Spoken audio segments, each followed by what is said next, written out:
को बढ़ाना या घटाना बहुत कुछ आपके अपने हाथ में है। दुख तो जीवन में आते थे, आते हैं और जब तक जीवन है तब तक आते रहेंगे। इनसे पूरी तरह बचने का तो केवल एक ही उपाय है, वो है मोक्ष। मोक्ष प्राप्त कर लेने पर फिर दुख नहीं आते, क्योंकि मोक्ष में दुख का कारण शरीर नहीं होता। जितने भी दुख आते हैं वे सब शरीर के कारण आते हैं। ऐसा कोई व्यक्ति संसार में आज तक हुआ ही नहीं जिसने शरीर धारण किया हो और वो दुख से बच गया हो। शास्त्रों में बताया गया है कि जो भी व्यक्ति शरीर धारण करेगा उसे कुछ न कुछ दुख तो भोगने ही पड़ेंगे। हम कभी तो अपने ही कारण अपना दुख बढ़ा लेते हैं। अनेक बार अन्य मनुष्यों या प्राणियों से भी दुख मिलते हैं। यह संसार में कभी कभी प्राकृतिक घटनाओं से, यानी आंधी तूफान, बाढ़, सूखा आदि से भी दुख आते रहते हैं।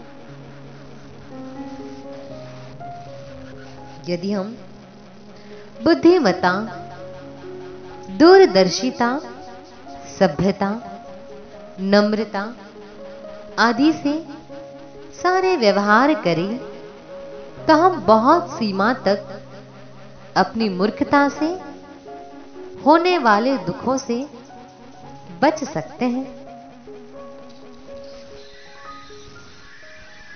यदि दूसरे मनुष्यों या सांप, बिच्छू आदि प्राणियों से व्यक्ति अगर सावधान रहता है तो उनके आक्रमण से होने वाले दुख से भी एक सीमा तक बच सकता है।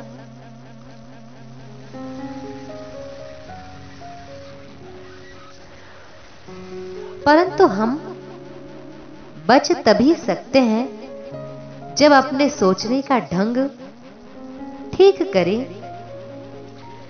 यदि सोचने का ढंग ठीक कर लिया तो हम अपने सुखों को बढ़ा लेंगे और दुखों को घटा लेंगे।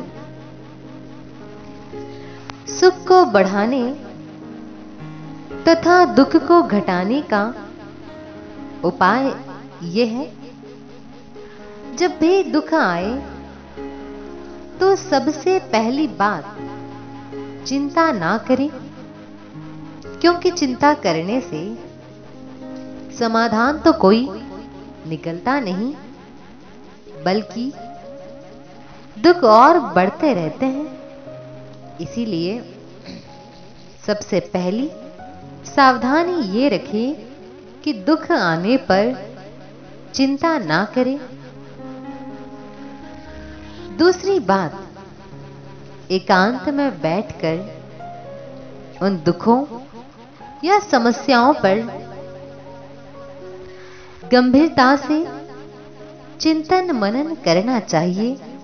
उससे कोई ना कोई समाधान भी निकल आता है।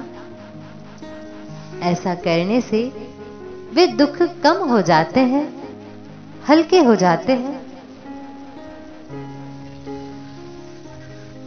यदि चिंतन आदि का अपना सामर्थ्य कम हो तो फिर तीसरी बात, अन्य बुद्धिमान मनुष्यों,